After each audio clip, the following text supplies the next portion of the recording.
Alhamdulillahirabbil alamin wa bihi nasta'in wa ala umurid dunya waddin wassalatu wassalamu ala asrofil anbiya'i wal mursalin amma ba'du.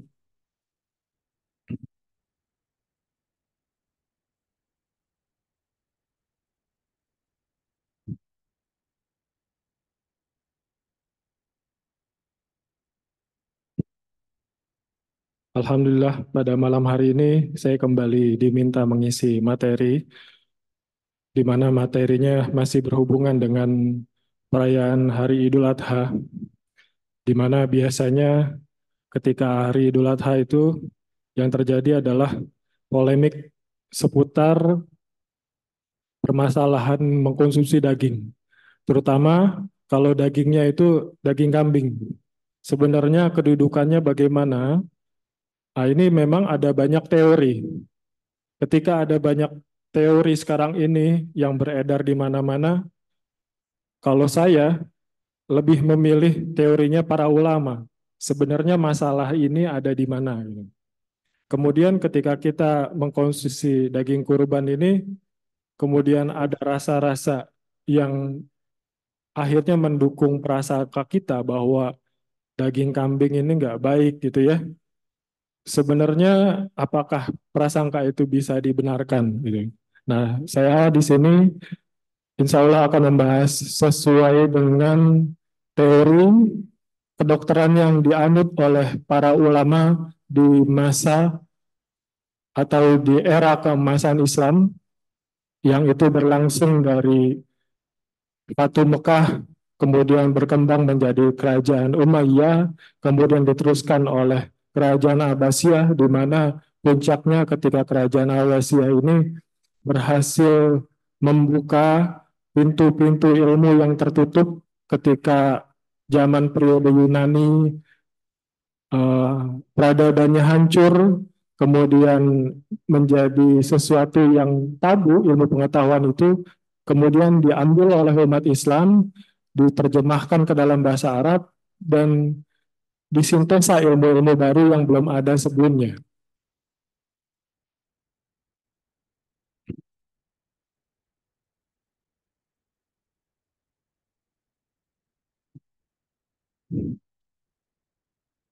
Jadi yang pertama, kita berbicara hikmah dari syariat.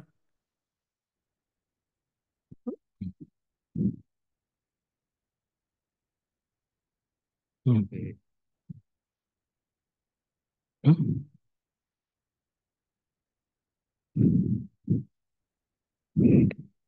Hikmah dari syariat berkurban hewan itu ada di surat Al-Hajj, perintahnya di mana Allah Ta'ala berfirman supaya mereka menyaksikan berbagai manfaat bagi mereka dan supaya mereka menyebut nama Allah pada hari yang telah ditentukan atas rezeki yang Allah telah berikan kepada mereka berupa binatang ternak, maka makanlah sebagian daripadanya dan sebagian lagi berikanlah untuk dimakan oleh orang-orang yang sengsara dan fakir.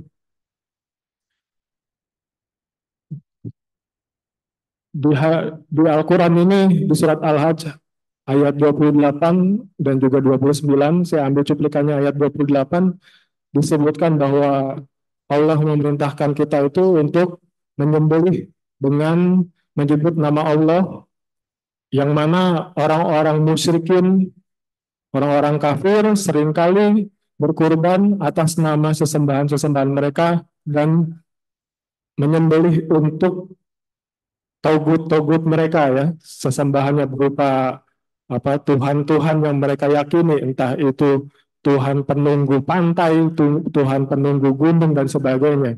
Maka di sini Allah ingin menyatakan bahwa umat Islam itu menyembelih atas nama Allah sebagai bakti hambanya kepada Allah Subhanahu wa taala, dan binatang ternak itu kemudian kita makan.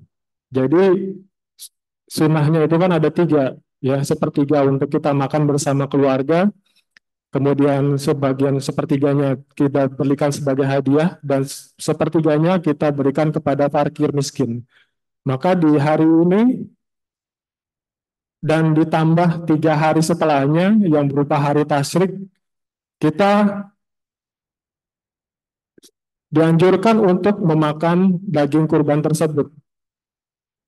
Dan daging kurban ini disebut dengan jazaah, ya, di mana hewan yang sudah boleh atau baik untuk dikurbankan berupa kambing, sapi, kemudian unta, ya, itu dikurbankan dan kita makan dan kita berikan kepada saudara-saudara kita untuk juga dimakan, bukan untuk dijual lagi. Nah, di sini kan bagaimana kalau misalnya orang yang habis makan daging kambing itu kok begini gitu ya. Nah, di sini saya akan membahas hal itu akan lebih dalam. Sebenarnya masalahnya ada di mana gitu.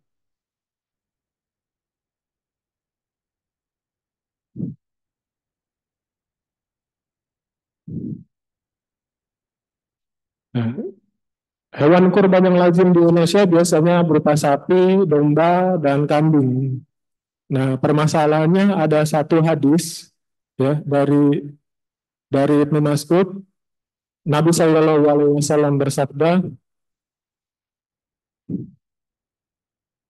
hendaklah kalian biasa minum susu sapi dan lemaknya. Hindarilah konsumsi daging sapi karena susu dan lemaknya merupakan obat dan dagingnya merupakan penyakit. Nah, hadis ini sempat menjadi banyak bahasan karena apa? Karena kok aneh gitu. Redaksinya sapi itu mengandung penyakit nih gimana gitu kan. Bahkan dari hadis ini akibatnya ada ulama itu terbagi menjadi dua, ada yang menyatakan hadis ini lemah, sementara Imam Nasiruddin Al-Albani menyatakan bahwa hadis ini adalah hadis sahih. Alasannya pernyataan ini khusus ditujukan untuk penduduk Hijaz ya, penduduk Hijaz di mana tempat para nabi dan para sahabatnya tinggal. Kemudian alasan kedua, jangan terlalu banyak konsumsi sapi, yaitu berdasarkan pernyataan Syekh Nasiruddin Al-Albani yang beliau menyatakan bahwa alasan kesehatan jangan terlalu banyak mengkonsumsi daging sapi ini bisa menjadi pembenaran hadis ini. Nah, bagaimana pandangan dari ulama yang memahami kedokteran klasik, ya? Ibnu Qayyim rahimahullah menyatakan dalam kitab At-Tibbun Nabawi ya, atau juga dalam Zadul Ma'ad, beliau menyatakan bahwa daging sapi itu karakternya dingin dan kering, sulit dicerna, lambat turun dari lambung, menghasilkan darah jenis empedu hitam, hanya cocok untuk orang yang biasa bekerja keras dan sangat lelah, dan kebanyakan makan daging sapi menyebabkan penyakit empedu hitam, misalnya seperti vitiligo, kudis, herpes, kusta, penyakit kaki gajah, kanker, OCD ya, yaitu obsessive compulsive disorder, demam kuartan, dan memperbanyak terjadinya peradangan atau pembengkakan. Dan ini bagi mereka yang tidak terbiasa atau yang tidak mencegah bahayanya dengan dimakan bersama merica, bawang putih, kayu manis, jahe, dan sejenisnya.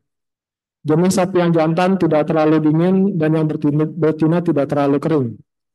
Sementara daging anak sapi terutama sekali yang gemuk termasuk daging paling bergizi dan yang paling baik, paling lezat dan paling berkhasiat. Karakternya panas dan lembab, kalau tercerna dengan baik bisa memberi asupan gizi yang baik sekali. Nah, ini pernyataan ini adalah pernyataan dari kedokteran klasik yang sekarang itu kita di Indonesia sudah tidak mengenal, ya.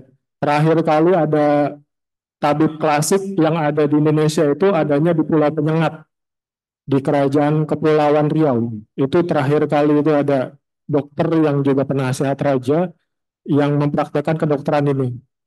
Kalau di Asia Selatan itu mereka masih mempraktekkan, ya.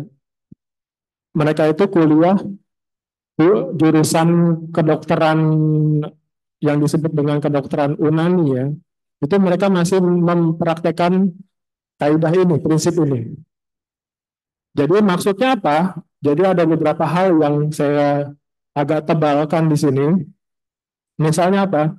Empedu hitam. Maksudnya empedu hitam itu apa? Jadi dalam kedokteran klasik itu manusia itu memiliki 4 cairan primer.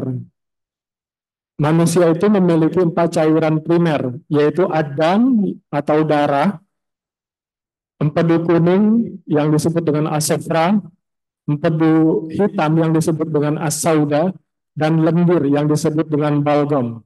Jadi materi-materi biokimia yang ada dalam tubuh kita sama mereka itu dirangkum menjadi 4 cairan itu. Itu jadi apa yang kita makan nanti jadinya 4 cairan itu. Misalnya begini, makanan yang karakternya dingin dan kering itu akan menghasilkan empedu hitam. Dan secara normal memang 4 cairan ini ada di dalam tubuh kita. Tapi terkadang dari 4 cairan ini ketika kita mengkonsumsi makanan dan cara konsumsinya salah atau pencernaan kita yang nggak benar, maka yang dihasilkan adalah 4 cairan ini dalam bentuk yang tidak normal. Gitu. Misalnya apa? Orang yang secara normal memiliki banyak unsur darah atau adam itu disebut dengan orang dengan karakter sanguinis atau orang dengan karakter gamulia. Kemudian orang yang memiliki empedu kuning lebih banyak, maka orang ini disebut dengan karakter koleris atau karakter safrawiyah. Sementara orang yang dengan karakter empedu hitam lebih banyak daripada yang lain, maka dia disebut juga dengan orang dengan karakter melankolis. Nah, jadi asalnya sanguinis, melankolis, phlegmatis, ya, koleris itu asalnya dari teori ini. Gitu. Yang terakhir itu adalah orang yang phlegmatis, yaitu orang yang lendirnya lebih banyak daripada orang lain. Jadi kalau untuk sekarang dikerucutkan lagi, ya misalnya apa orang dibagi menjadi ekstrovert dengan introvert. Kalau orang ekstrovert itu diantaranya adalah orang sanguinis dan orang koleris. Kalau orang introvert adalah orang melankolis dan orang phlegmatis. Itu secara normal. Tapi ada kondisi di mana cairan yang 4 ini dihasilkan dari makanan yang ketika makanan itu dicerna menghasilkan ahlat, ya yang disebutin 4 cairan ini ahlat yang abnormal. Misalnya empedu hitamnya tidak normal, maka yang dihasilkan adalah penyakit-penyakit yang berat dan juga penyakit degeneratif. Gitu. Jadi mereka meyakini pada saat itu yang namanya kaki gajah itu bukan kumannya yang jadi masalah. Kuman memang ada, tapi ketika empedu hitamnya ini tidak bermasalah, maka kuman kaki gajah ini tidak akan berpengaruh kepada kita. Maka ketika terjadi wabah misalnya, itu yang di maintenance atau yang dikelola untuk tetap baik adalah menjaga 4 cairan ahlat ini supaya dia tetap normal gitu. Nah, ketika kita memakan daging sapi, untuk orang yang karakternya melankolis, itu akan lebih berefek, terutama ketika makan daging sapinya itu tidak menggunakan bumbu. Ya, misalnya apa? Misalnya kayak orang barat itu makan daging sapi bentuknya stick ya, itu nggak pakai bumbu, cuma kasih garam aja. Nah, itu bisa mengakibatkan penyakit karena empedu hitam, yang diantaranya adalah yang sudah disebutkan ya, misalnya kudus, herpes, vitiligo, kanker, OCD ya. Ini OCD penyakit anak-anak Gen Z yang mana sering apa was-was ya, dalam bahasa Islamnya itu al waswasa itu bagian dari OCD. Ini orang yang punya OCD sebaiknya tidak boleh banyak mengkonsumsi daging sapi. Gitu cara pemakaiannya. Jadi daging sapi ini boleh dimakan. Tapi kalau kita mau menghasilkan akhlak yang baik ketika makan daging sapi, yang pertama apa? Pencernaan kitanya harus kuat. Kalau pencernaan kita nggak kuat, maka kita harus mengkonsumsinya dengan bumbu rempah-rempahan seperti merica, bawang putih, kayu manis, jahe, dan sejenisnya itu. Kemudian daging sapi ini dimakan oleh orang yang biasa berolahraga atau kerjanya itu berat. itu tidak jadi masalah buat mereka. Tapi kalau kita yang pencernaannya lemah, misalnya kita jarang olahraga, terus juga kita sudah punya ada riwayat penyakit, itu akan memperburuk penyakit tersebut. Misalnya apa? Penyakit penyumbatan pembuluh darah. Penyakit penyumbatan pembuluh darah, kemudian juga penyakit varises ya. Varises itu penyakit empedu hitam. Jadi kalau makan daging sapi harus sewajarnya, jangan berlebihan. Dan makannya harus menggunakan bumbu supaya tidak memperparah penyakitnya. Bagaimana dengan daging anak sapi? Nah, daging anak sapi ini karakternya berbeda karena dia sifatnya panas dan lembab, maka dia akan menghasilkan ahlat berupa darah. Darah ini yang akan memberikan energi untuk tubuh. Nah, ini terjadi ketika contohnya dalam ayat Al-Quran itu ketika Nabi Ibrahim itu didatangi malaikat malam-malam ya, tengah malam Nabi Ibrahim juga disamperin malaikat yang mau mengazab kaumnya Nabi Lut, itu mereka mampir dulu ke rumah Nabi Ibrahim alaihissalam. Nah, Nabi Ibrahim nggak tahu, dia sembelihkan anak sapi, kemudian dia masak dalam bentuk daging hanis. Ya, daging hanis ini adalah daging sapi muda. Kenapa dia kasih itu? Karena daging sapi muda itu karakternya bagus. Jadi bisa memberikan nutrisi. Ya ini contohnya ya. Jadi kalau kita dapat kurban daging sapi ya, terus kitanya kurang sehat, sebaiknya dimasaknya dengan ditambah bumbu-bumbu ini. Gitu supaya apa? Supaya menetralisir bahaya dari efek samping daging sapi. Wah ini hilang ya, bahasa Arabnya hilang.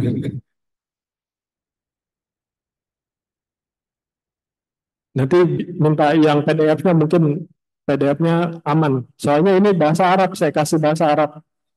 Kenapa saya kasih bahasa Arabnya? Karena ini istilah-istilah kedokteran klasik. Ya, ini sayang hilang nih. Jadi yang kedua itu misalnya adalah daging domba. Ya, bagaimana pandangan kedokteran klasik terhadap daging domba?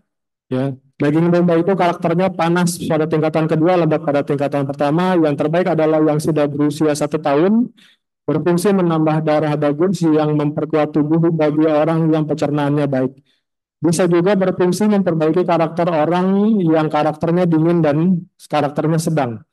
Juga bagi penggemar olahraga berat di berbagai tempat dan di berbagai musim yang dingin, berguna juga bagi orang yang memiliki almirah as-sauda, selain menguatkan daya ingat dan daya hafal. Ya, jadi daging domba itu menghasilkan akhlak yang bagus yang disebut dengan Adam al-Mahmudah. Dalam bahasa Arabnya itu Adam al-Mahmudah. Ini adalah istilah kedokteran klasik. Jadi Adam al-Mahmudah ini kalau kita makan, maka darah yang dihasilkan itu akan menyehatkan. Tapi syaratnya apa? Syaratnya adalah bagi orang yang pencernaannya baik dan orang yang biasa berolahraga. Kalau orang yang pencernaannya ada masalah mah, GERD, ya. Kalau makan daging ini, dagingnya bagus, tapi apa? Pencernaannya jelek, maka hasilnya nggak bagus, gitu. Jadi ada syaratnya, gitu. Masalahnya ini kita ini penduduk yang ada di kota ini kadang jarang olahraga, kemudian juga apa kemana-mana bergerak pakai kendaraan, jarang jalan kaki, jadi pencernaannya cenderung lemah. Jadi masalahnya ketika kita makan daging kambing terus kita ngerasa nggak enak badan, kemungkinan pencernaan kita lemah. Jadinya ahlat yang dihasilkannya itu tidak sempurna. Padahal kalau pencernaannya kuat, daging domba ini bermanfaat untuk meningkatkan kemampuan berpikir, kemampuan menghafal, termasuk mencegah penyakit seperti Alzheimer. Gitu, Alzheimer, demensia itu bisa dicegah dengan cara memakan daging domba. Jadi sebenarnya sehat. Yang jadi masalah adalah pencernaan kita nih.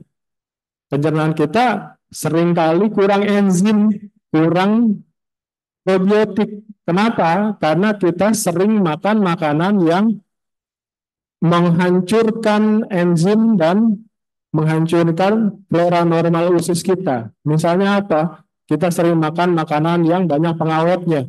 Pengawet itu kan anti mikroba. Ketika kita makan makanan yang ada pengawetnya, anti anti bakterinya ini kan kita telan. Kalau dia masuk ke pencernaan, flora normal kita kan habis dengan sendirinya. Akhirnya apa? Pencernaan kita jadi lemah. Akhirnya makan daging kambing, makan daging domba bermasalah. Gitu. Atau juga apa? Kita sering konsumsi antibiotik. Antibiotik ini kan adalah antibiotik. Biotik ini adalah makhluk hidup sebenarnya. Jadi di satu sisi antibiotik bermanfaat ketika terjadi infeksi. Tapi kalau kita sebentar-bentar sakit minum antibiotik, flora normal kita ini rusak. Flora normalnya terganggu, bakteri baik yang ada di usus kita, yang ada di lambung kita ini terganggu. Akhirnya apa? Flora normalnya akan tidak sehat. Yang terjadi ketika makan daging kambing, dia tidak bisa mencerna dengan sempurna. Akhirnya apa? Habis makan daging ngeluhnya lehernya sakit, gitu kan, kepalanya pusing, gitu kan. Karena apa? Karena itu tadi ahlak yang harusnya dihasilkan normal menjadi abnormal. Di situ masalahnya ternyata kita itu.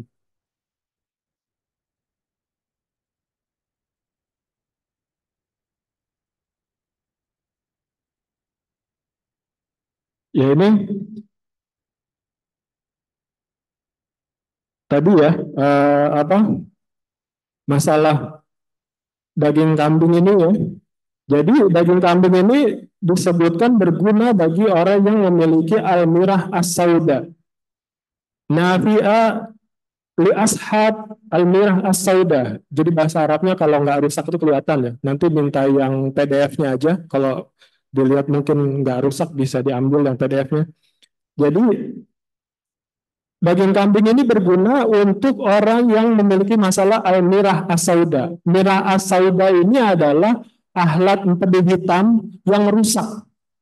Orang-orang yang permasalahannya al-mirah as-sauda, contohnya apa? Orang yang punya kanker, orang yang punya masalah apa? Penyumbatan pembuluh darah, itu al-mirah as-sauda. Termasuk orang yang punya banyak varises itu karena adanya almirah as-sauda gitu. Jadi sebenarnya orang-orang yang kayak gini nih ya itu bisa diobati dengan makan daging kambing. Kalau orang kanker gimana? Daging kambingnya dibikin kaldu, diambil kaldunya. Dalam bahasa Arab itu disebut dengan ma'al-lahm. Itu biasa dalam pengobatan zaman itu ya. Di Bimaristan Bimasteran itu pasien yang punya penyakit Almira as-Sauda ini mereka dikasih dietnya itu adalah ma'allahum atau air dari sari pati atau kaldu dari daging domba gitu. Jadi sebenarnya kurban ini obat buat kita, cuman kita nggak tahu cara pakai obatnya ini gimana karena apa, kita nggak punya ilmunya. Jadi kalau dari sini mulai memahami, ya mudah-mudahan kurban tahun depan akan lebih baik buat kita, manfaatnya juga akan lebih banyak, dan kita bisa menikmati barokahnya. Nah itu kemudian apa? Pernyataan tambahan ya dari Ibnu Qayyim juga, karena daging domba dengan kambing ini beda. Daging kambing ada sedikit masalah. Masalahnya di mana? Sama seperti daging sapi. Tapi itu terjadi ketika bahaya ini spesifik, ya ini hanya untuk orang yang lambungnya lemah dan pencernaannya kurang baik. Juga yang terbiasa makan makanan yang ringan dicerna. Mereka itu adalah kalangan borjuis dan para penduduk perkotaan. Mereka tentu saja menuntut dari masyarakat yang ada. Ya, zaman dulu kan penduduk dibagi menjadi dua kan, penduduk perkotaan, ya misalnya yang ada di kota Baghdad, kemudian yang di kota Cordova, ada lagi di kota apa Kaire, Alexandria, ada yang di luar tempat-tempat itu. Nah kalau di dalam kota itu mereka biasanya hidupnya itu nyaman, ketika kemana-mana pakai tandu, ya kan, terus juga naik onta, gitu kan. Sementara kalau orang-orang seperti ulama-ulama itu, mereka tinggalnya di pinggiran kota, kemana-mana jalan kaki. Ya, ulama-ulama itu, Imam Syafi'i itu dari Madinah ke Yaman jalan kaki. Jadi ketika mereka rutin jalan kaki, pencernaannya itu kuat. Nah, kalau kita yang sekarang ini, pencernaan kita jadi lemah, kenapa? Karena kita jarang jalan kaki. Makanya ada anjuran ketika kita habis makan malam, jangan tidur dulu sampai kita jalan kaki 100 langkah. Nah, kalau kita sekarang habis makan, untuk megang handphone tidur. Itu bikin pencernaan kita lemah. Akhirnya makan daging domba, daging kambing pun jadi masalah. Gitu masalahnya. Kemudian masalah yang selanjutnya apa? Penyembelihan yang tidak ihsan. Ya, misalnya apa? Hewannya stres karena apa? Sebelum dipotong, temannya dipotong, yang ini udah diliatin. Ya, dia ngeliat temannya dipotong nih, jadi stres. Akhirnya ketika dipotong, dagingnya keras. Ketika dagingnya keras, susah dicerna sama tubuh. Akhirnya apa? Menghasilkan ahlat yang abnormal. Ahlat yang rodiah. Bukan ahlat yang mahmudah. Itu masalahnya.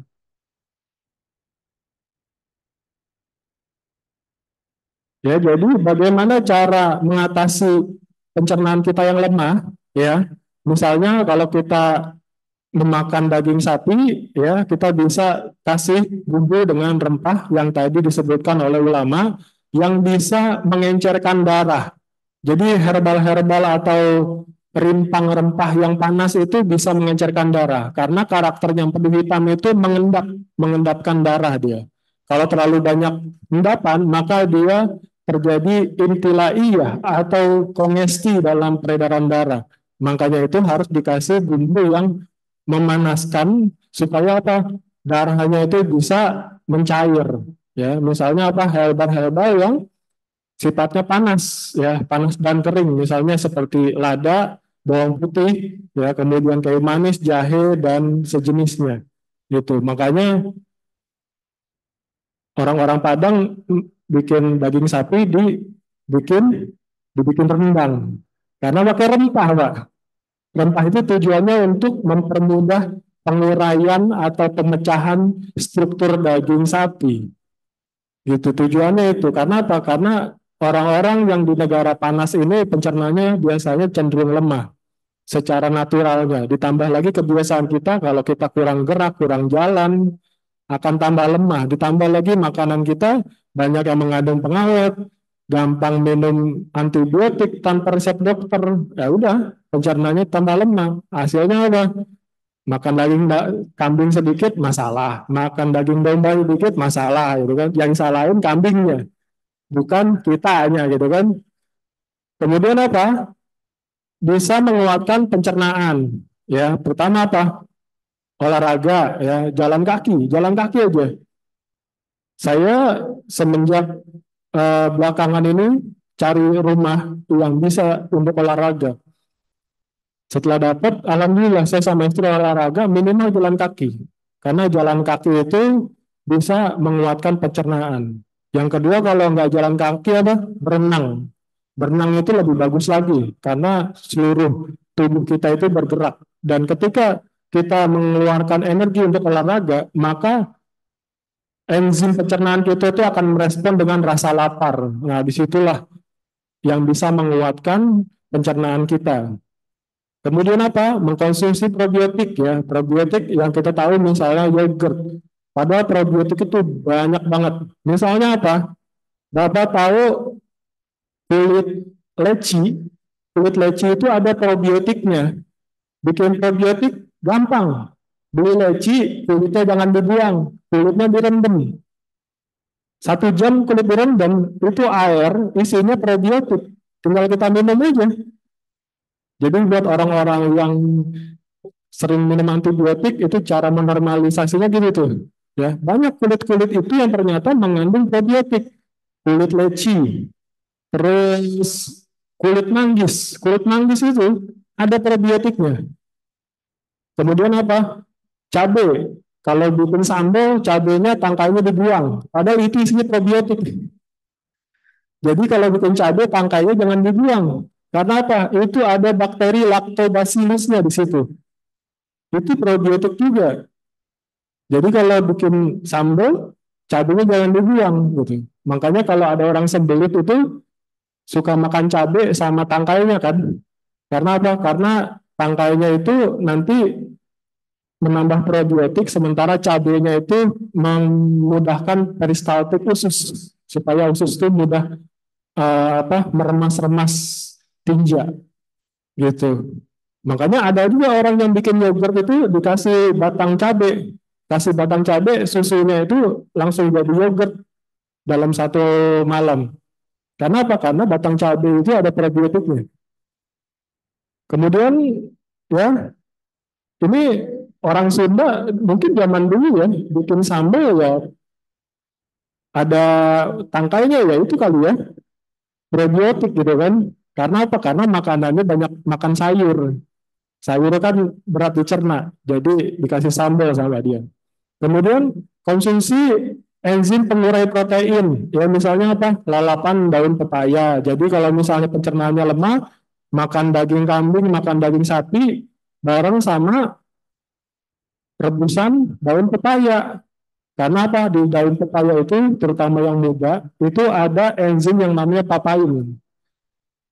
Nah, termasuk juga kalau misalnya dapat daging kurban itu keras, dagingnya alot, itu kita tutup sama daun pepaya, geprek-geprek, kita geprek-geprek aja. Habis itu kita masak, itu dia akan nggak alot dagingnya. Karena apa? Karena daun pepaya itu ada enzim papain.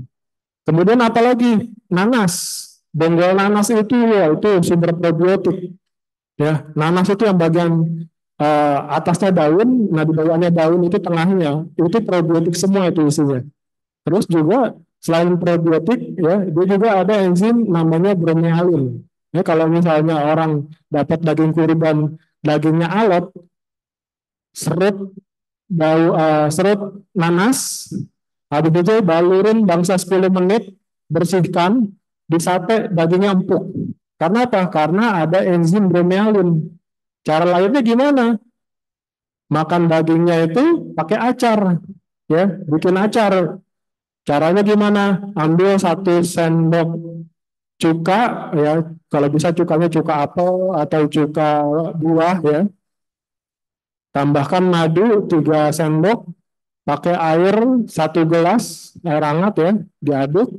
Masukkan apa? Masukkan mentimun, masukkan nanas, masukkan bawang merah. Nah itu diaduk-aduk, ditunggu sampai 1 jam. Nah itu bisa dipakai sebagai acar untuk dimakan bareng sama daging kambing. Supaya apa? Supaya lebih mudah dicerna. Karena apa? Karena kambing itu kadang sulit dicerna dan kita tidak bisa mencerna, akhirnya menghasilkan humor atau ahlat yang abnormal. Gitu caranya kalau kita punya masalah lambung atau pencernaan kita lemah. Kemudian apa? Bisa juga minum wedang jahe rempah 1 jam setelah makan. Jadi kalau misalnya habis makan daging sapi ya, terus kita mual, yaitu 1 jam setelahnya kita bikin wedang jahe, digeprek jahenya, diseduh pakai air panas, ditungguin aja 1 jam, kasih madu, diminum. Karena apa? Karena di dalam jahe juga ada enzim pemecah protein. Yang lain apalagi kalau lambung kita lemah, misalnya memang kita sering konsumsi antibiotik ya, jadi lambungnya itu lemah. Rutin bikin ketumbar 1 sendok teh ya, diseduh pakai air panas, tunggu sampai hangat ya, dikasih madu, nah itu diminum. Wedang ketumbar ini selain bermanfaat untuk lambung, bermanfaat juga untuk orang yang susah tidur. Kalau ada orang yang susah tidur, bisa bikin wedang ini. Atau juga habis makan daging, takikardia, jantungnya kenceng. Habis makan daging, dakduk, dakduk, dakduk. Nah itu bikin wedang ketumbar. Karena dia bisa mencegah takikardia, wedang ketumbar ini. Kemudian apalagi kita melakukan bekam, ya. Jadi kan Zulhijjah ini kan 10 Zulhijjah, Lebaran, 11, 12, 13 harinya An-Nahr, ya hari-hari makan atau hari tasyrik, kita makan daging. Habis makan daging, supaya tidak terjadi intilaiyah, penyakit dalam tubuh nada itu, intilaiyah itu disebutnya dengan kongesti darah. Kita berbekam. Kapan kita berbekam? Mulai hari Senin itu tanggalnya sunnah untuk berbekam. Tanggal 17 Hijriah, ya. Atau hari Ahad malam, ya. Ahad malam, Senin, Selasa, Rabu, ya, sampai 21 Hijriah. Kita berbekam di titik-titik yang berfungsi untuk mengeluarkan darah-darah yang tadi, al-ahlat yang rodiah tadi, atau ahlat dari empedu hitam atau almira asauda yang bisa menyebabkan penyempitan pembuluh darah. Itu jadi dikeluarkan dengan bekam.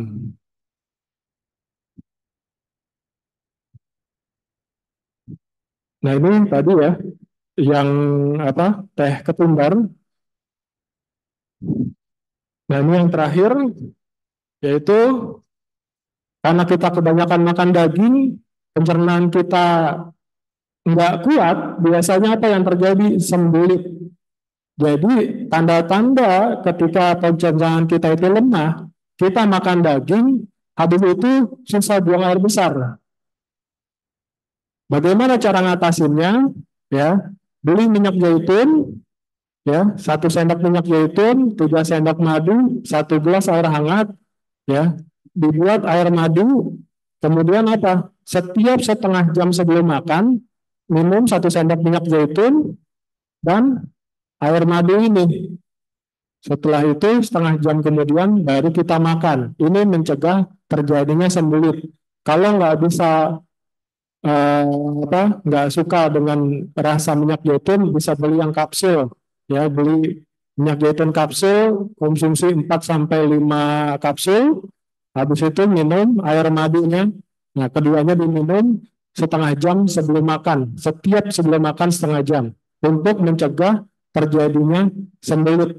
Karena apa? Karena minyak zaitun itu bisa melancarkan buang air besar dan juga bisa memperbaiki lambung. Gitu.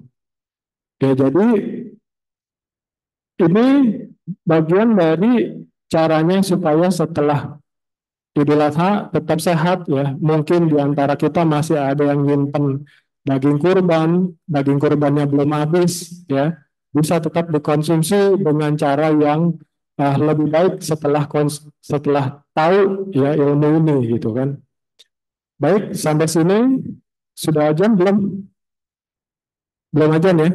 Ada yang mau ditanyakan, silakan, mumpung belum azan.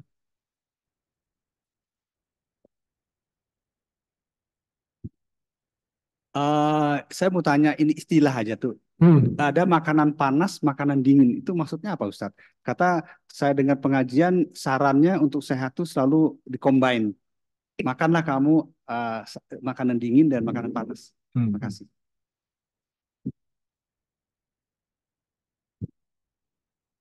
Ustadz, ini kok semuanya daging semua ya? Kenapa? Semuanya daging.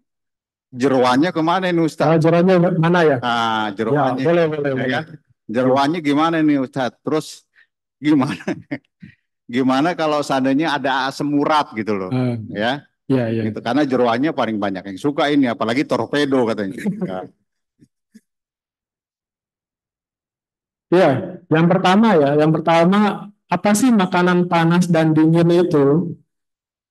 Nah, ini yang kita harus tahu dulu nih. Karena apa? Kedokteran atau pengobatan, filosofis, ya, misalnya TCM, Ayurveda, terus Arabic medicine, itu menggunakan istilah ini, tapi dengan teknik yang berbeda. Makanya kalau TCM itu dia mengenal 5 unsur. Kalau Ayurveda itu sama juga, ada 5 unsur, dan dia ada istilah tridosa. Nah, kita nggak bahas masalah itu, karena kita bahas masalah peradaban Islam, kita bahasnya masalah istilah panas dingin yang berlaku di dunia Arab dan dunia Islam selama beratus-ratus tahun. Apa yang disebut makanan panas? Apa yang disebut makanan panas adalah ketika kita memakan sesuatu dan menghasilkan peningkatan suhu tubuh. Suhu tubuh kita menjadi lebih panas atau suhu tubuhnya meningkat. Maka itu disebutnya dengan makanan panas. Apa yang disebut dengan makanan dingin? Ketika kita makan sesuatu dan setelah memakan makanan tersebut, suhu tubuh kita menurun walaupun hanya 0,1 derajat. Itu disebutnya dengan makanan dingin. Makanya kalau kita lagi demam, disarankan banyak minum air putih. Karena air putih itu karakternya mendinginkan. Kalau nggak ada air putih, gimana? Minum cuka buah. Atau dikompres dengan air yang dikasih cuka buah. Karena cuka buah itu mendinginkan suhu tubuh. Kemudian apa? Makanan seperti mentimun, ya mentimun, labu yang banyak mengandung airnya itu juga makanan yang bisa mendinginkan suhu tubuh. Itu disebutnya makanan dingin. Makanan yang memanaskan sebaliknya meningkatkan suhu tubuh. Itu misalnya apa? Daging ayam, daging kambing itu meningkatkan suhu tubuh. Jadi kalau siang-siang makan daging kambing, daging ayam, suhu tubuh kita naik, berarti kurang keseimbangan. Karena apa? Siang-siang kan panas, ketemu makanan panas, suhu tubuh kita akan overhead. Bagaimana mencegah overhead? Makannya bareng sama timun, gitu. Makannya bareng sama sayur asem, makannya bareng sama acar. Karena apa? Itu akan menjadikan seimbang. Fungsinya makan dua jenis itu seimbang adalah untuk menjaga kesehatan. Gitu. Jadi makanan panas diseimbangkan dengan makanan yang mendinginkan supaya dia tidak menghasilkan overhead gitu. Tapi ketika kita sakit, itu kita biasanya sakitnya ada yang tipenya panas, ada yang tipenya dingin. Kalau yang tipenya panas apa? Demam. Ya, kemarin saya habis demam sebelum Idul Adha itu saya demam. Ya itu saya konsumsi apa? Konsumsi air yang banyak, terus dikompres gitu. Terus apa? Makan makanan buah. Karena apa? Buah yang rasanya manis asam itu mendinginkan gitu. Karena apa? Penyakitnya panas gitu. Kemudian apa satu lagi? Jeroan. Ya. Sebenarnya daleman itu kalau hewannya sehat itu bisa berguna untuk nutrisi penyakit. Misalnya apa? Jantung untuk jantung, liver untuk liver. Orang yang punya masalah liver, dietnya disarankan mengkonsumsi liver atau hewan, hatinya hewan. Orang yang punya masalah jantung sebaiknya makan jantung kambing, gitu. Asal kambingnya sehat.